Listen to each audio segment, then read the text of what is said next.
Canada Bharat దేశాల మధ్య సంబంధాలు తెగిపోయాయి. దీనికి కారణం కెనడా కుటీల దౌత్య పోరాటమే.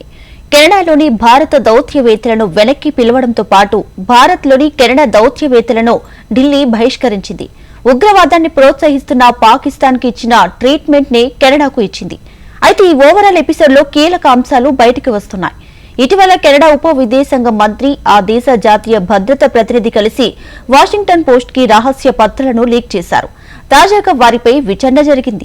భారత్ ను అబాసుపాలు చేయాలని సీక్రెట్ పత్రాలను లీక్ చేసినట్లు వారు అంగీకరించారు. అదొక కెనడా వ్యూహంగా సమర్థించుకునే ప్రయత్నం చేసి బొక్కబోర్ల పడ్డారు. అయితే కెనడా భారత్ సంబంధాలపై ప్రత్యేక కథనం వాచ్ దిస్. సమాచార యుద్ధానికి కెనడా ప్లాన్ వేసిందా?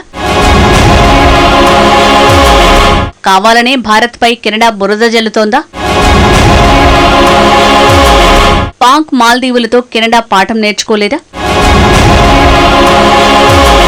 భారత్ కెనడా మధ్య సంబంధాలు పాతాళానికి పడిపోయాయి. ఈ అక్టోబర్లో 6 దౌత్యవేత్తలను భారత్ బహిష్కరించింది. అదే సమయంలో కెనడాలోని భారత హై కమిషనర్తో పాటు ఇతర 5 దౌత్యవేత్తలను సైతం ఢిల్లీ వెనక్కి పిలిచింది. కెనడాతో ఢిల్లీ దాదాపు సంబంధాలను తెగదెంపులు చేసుకుంది. అందుకారణం కెనడా ప్రధాని జస్టిన్ ట్రూడోని అంటూ భారత్ విమర్శలు గుప్పించింది. ఉగ్రవాదులకు ట్రూడో అండగా ఉన్నారంటూ భారత్ ఆరోపించింది. ఉగ్రవాదులకు అండగా నిలిచే దేశాలకు భారత్ ఒక రకమైన ట్రీట్మెంట్ ఇస్తోంది. సాధారణంగా పాకిస్తాన్ లాంటి దేశాల విషయంలో భారత్ దౌత్య సంబంధాలను కట్ చేసుకుంది. ఇప్పుడు కెనడాతో కూడా భారత్ అలాగే వ్యవహరిస్తోంది. కానీ కెనడా ఈ సంబంధాలను సరిచేసుకునే ప్రయత్నం చేయటం లేదు. పైగా మరింత దిగజారుతోంది. కెనడాలో నేరాలకు భారత హోంశాఖ మంత్రి ప్రమేయం ఉందని నిర్ధారించారు. అది కెనడాలో వెల్లడించలేదు. వాషింగ్టన్ పోస్టులో ఈ విషయం బయటకొచ్చింది. దీన్ని మీరు నిర్ధారించగలరా? అంటే తాను ఎవరికీ సున్నితమైన సమాచారం ఇవ్వలేదని కెనడా జాతీయ భద్రతా సలహాదారు నథాలియే డ్రూయిన్ తెలిపారు. తమను జర్నలిస్టులు అడిగారని తాను నిర్ధారించానని కెనడా డిప్యూటీ విదేశాంగ మంత్రి డేవిడ్ మారిసన్ వెల్లడించారు.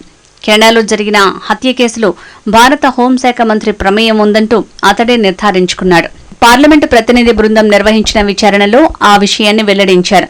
కెనడాలోని ఖలిస్తానీలను అమిత్ షా టార్గెట్ చేసినట్టు అతడు ఆరోపిస్తున్నాడు. ఖలిస్తానీలకు వ్యతిరేకంగా ఆపరేషన్ను చేపట్టేందుకు అమిత్ షా వ్యక్తిగతంగా ఆదేశించినట్టు డేవిడ్ మారిసన్ చెప్తున్నాడు. దీన్నే పశ్చిమ దేశాలు హైలైట్ చేస్తున్నాయి. కానీ ఈ విచారణను మాత్రం పశ్చిమ దేశాలు పూర్తిగా చూడలేదని స్పష్టంగా చెప్పొచ్చు. వాషింగ్టన్ పోస్టుకు సమాచారం లీక్ చేయడంతో మారిసన్ను విచారణకు పిలిచారు. కెనడాలోని ఖలిస్తానీల గురించి భారత దౌత్యవేత్తలు రహస్యంగా సమాచారం సేకరిస్తున్నట్టు వాషింగ్టన్ పోస్టులో కథనం వచ్చింది. అయితే ఈ సమాచారం వాషింగ్టన్ పోస్టుకు ఎలా వచ్చింది? గుర్తు తెలియని వ్యక్తుల నుంచే సమాచారం అందినట్టు వాషింగ్టన్ పోస్టు వెల్లడించింది. అయితే ఎవరో ఒకరు కెనడా ప్రభుత్వానికి చెందిన వారే ఈ సమాచారాన్ని లీక్ చేశారు. ఇంతకు ఆ గుర్తు తెలియని వ్యక్తులెవరో తెలుసా? కెనడా ఉప విదేశాంగ శాఖ మంత్రి డేవిడ్ మారిసన్, ఆ దేశ జాతీయ భద్రతా సలహాదారు నథాలియే డ్రూయిన్. రహస్య సమాచారం లీక్పై వారిద్దరిపై విచారణలో ప్రశ్నల వర్షం కురిపించారు. సమాచారం లీక్ చేసినట్టు వారిరువురు అంగీకరించారు. కానీ దీన్ని ఒక ఉద్దేశపూర్వకంగా చెప్పుకొచ్చారు. తాము కేవలం రహస్యం కాని సమాచారాన్ని మాత్రమే ఇచ్చామని నథాలియే వెల్లడించారు. భారతదేశానికి సహకరించడానికి తాము అలా చేసినట్టు సమర్థించుకున్నారు. కెనడియన్లకు వ్యతిరేకంగా వారి ప్రాణాలకు బెదిరింపులతో సహా చట్టవిరుద్ధ కార్యకలాపాల్లో భారత ప్రభుత్వ ప్రమేయం ఉందని నథాలియే ఆరోపించింది. దీన్ని విదేశీ జోక్యంగా చెప్తున్నారు. భారత జర్నలిస్టుల విమర్శలను ట్రూడో యంత్రాంగం ఏమాత్రం తట్టుకోవటం లేదు. పలు భారతీయ మీడియా సంస్థలు జర్నలిస్టులపై విమర్శలు గుప్పిస్తున్నారు. ట్రూడో ప్రభుత్వాన్ని విమర్శించే జర్నలిస్టులు, మీడియా సంస్థల జాబితాను కూడా కెనడా సిద్ధం చేసింది. దీన్ని విదేశీ సమాచార తారుమారుగా పిలుస్తారు. ఇప్పుడు భారతీయ జర్నలిస్టులను ట్రాక్ చేస్తున్నారు. అందులో భాగంగానే లీకులకు కెనడా ప్రభుత్వం సిద్ధమైంది. అత్యంత దారుణమైన సమాచార యుద్ధానికి కెనడా తెరలేపింది.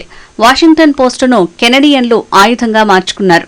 భారత వ్యతిరేక కథనాలకు లీకులతో సమాచారాన్ని ఇస్తున్నారు. వాషింగ్టన్ పోస్ట్ అనేది అమెరికాకు చెందిన న్యూస్ పేపర్. కెనడాలో ఈ పత్రిక ప్రచురితం అవ్వదు. అయితే కెనడియన్ ప్రభుత్వం దేశంలోని మీడియా సంస్థలకు ఎందుకు ఈ సమాచారాన్ని లీక్ చేయలేదు? ఎందుకు కెనడియన్ చట్టసభ్యులు అమెరికా మీడియా సంస్థను ఎంచుకున్నారు? ఇదే ప్రశ్నల్ని కన్జర్వేటివ్ పార్టీ పబ్లిక్ సేఫ్టీ విమర్శకురాలు రాక్వెల్ డాన్చో ప్రశ్నించారు. వాషింగ్టన్ పోస్టుకు ప్రత్యేకంగా ఇంటర్వ్యూ ఇవ్వడానికి కారణం ఉందని నథాలియే తెలిపారు. అంతర్జాతీయ స్థాయిలో భారత పరువును బజారుకి ఇచ్చటమే లక్ష్యంగా చేసుకున్నారు. అందుకే స్వదేశంలో మీడియా కంటే వాషింగ్టన్ పోస్టుకి ఇస్తే బాగుంటుందని నిర్ణయించుకున్నారు. సింపుల్ గా చెప్పాలంటే మరోసారి కెనడియన్లు చేసిన తప్పును సమర్థించుకోలేక చతికిలబడ్డారు. తాజాగా మారిసన్ నథాలియే డ్రూయిన్ ఉద్దేశపూర్వకంగానే భారత్పై నిందలు వేయటానికి యత్నించారని వారే స్వయంగా అంగీకరించారు. నిజంగా ఈ పరిణామాలు అంతర్జాతీయ సమాజానికి కెనడియన్లకు హెచ్చరికల్లాంటివి. ఒకవేళ దేశానికి సంబంధించిన అత్యంత సున్నితమైన రహస్య సమాచారాన్ని ఇలా విదేశీ మీడియాకు లీక్ చేస్తే ఎలా అంటూ ఇప్పుడు కెనడియన్లు ఆందోళన చెందుతున్నారు. ఇలాంటి లీకులకు పాల్పడితే అంతర్జాతీయ భాగస్వాములు ఒట్టవాను విశ్వసిస్తారా? మరీ ముఖ్యంగా ఎందుకు ట్రూడో ప్రభుత్వం ఇలాంటి లీకులకు పాల్పడింది? ఎందుకు కెనడియన్లు భారత్తో సంబంధాలను పునరుద్ధరించుకోవటం లేదు? ఎందుకు భారతీయ దౌత్యవేత్తతో కలిసి పనిచేయలేరు? ఎందుకు సాక్ష్యాలను భారత ప్రభుత్వానికి ఇవ్వలేకపోయారు? ఎందుకు దౌత్యపరంగా చర్చలు జరపలేరు? దీని గురించి ఇటీవల భారత విదేశీ వ్యవహారాల శాఖ మంత్రి జైశంకర్ స్పందించారు. కెనడాలో పెరుగుతున్న వేర్పాటువాదుల గురించి భారత్ హెచ్చరించినట్టు తెలిపారు. కెనడాలోని ఓ చిన్న మైనారిటీ సమూహం ఉందని, వాళ్ల కోసమే దిగజారుడు రాజకీయాలు చేస్తున్నట్టు అగ్డకీ పార్టీల తీరును జైశంకర్ ఎండగట్టారు. ఇప్పుడు భారత్పై కెనడా నిందలు వేస్తోందని విమర్శించారు. ప్రస్తుతం కెనడాలో పెరుగుతున్న వేర్పాటువాదాన్ని ముందు ఎత్తి చూపింది ఎవరో చూసుకోవాలని జైశంకర్ హితవు పలికారు. తాము హెచ్చరించినా కెనడా ప్రభుత్వం మాత్రం పట్టించుకోలేదని భారత విదేశాంగ మంత్రి ఆరోపించారు.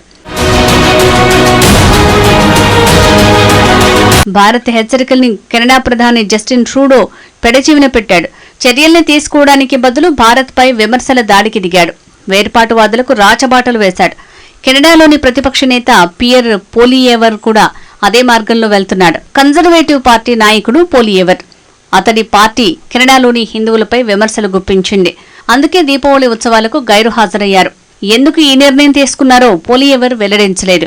కానీ ఒక విషయం మాత్రం స్పష్టంగా తెలుస్తోంది. కెనడాలో ఖలిస్తానీ వేర్పాటువాదులను ఆకట్టుకునేందుకు అక్కడి పార్టీలు యత్నిస్తున్నాయి. ఒక దేశంతో సంబంధాలు తెంచుకుంటున్నామన్న స్పృహ లేకుండా, రాజకీయంగా తాము ప్రజలకు ఏం చేస్తామో చెప్పకుండా భారత్ని విమర్శిస్తే ఓట్లు పడతాయని భావించడం విడ్డూరం. ఇలాగే భారత్ అవుట్ అంటూ నినదించి మాల్దీవుల్లో అధికారంలోకి వచ్చాడు మహమ్మద్ మొయిజు. మాల్దీవుల్లో ఏ పార్టీ అధికారంలోకి వచ్చినా కొత్త అధ్యక్షుడు ముందు ఢిల్లీకి వచ్చి కలవడం పరిపాటి. కానీ అందుకు విరుద్ధంగా మొయిజు చైనాకు వెళ్లాడు. భారత్పై పలుమార్లు పరోక్షంగా విమర్శలు గుప్పించాడు. ప్రధాని మోడీని నేరుగా మొయిజు పార్టీ నేతలు టార్గెట్ చేసి విమర్శలు గుప్పించారు. ఫలితంగా భారతీయ పర్యాటకులు మాల్దీవులను బాయ్కట్ చేశారు. ఫలితంగా మాల్దీవుల ఆదాయం పడిపోయింది. మొన్నటి వరకు విర్రవీగిన అదే మొయిజు ఇప్పుడు కాళ్లబేరానికి వచ్చాడు. ప్రపంచ దేశాలు భారత్తో సంబంధాల కోసం ఆరాటపడుతుంటే కెనడా మాత్రం పాకిస్తాన్తో మరింత దూరం వెళ్తోంది. పాకిస్తాన్ ఉగ్రవాదాన్ని పెంచి పోషించింది. భారత్పై అదే ఉగ్ర రక్కసిని ఉసిగొల్పింది. ఇప్పుడు అదే పాకిస్తాన్ ఉగ్రవాదంతో విలవిల్లాడుతోంది.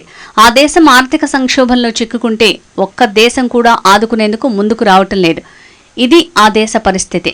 ఈ రెండింటినీ చూసి కూడా కెనడా పాఠాలు నేర్చుకోవటం లేదంటే ఆ దేశాన్ని ఇక ఎవ్వరూ కాపాడలేరు.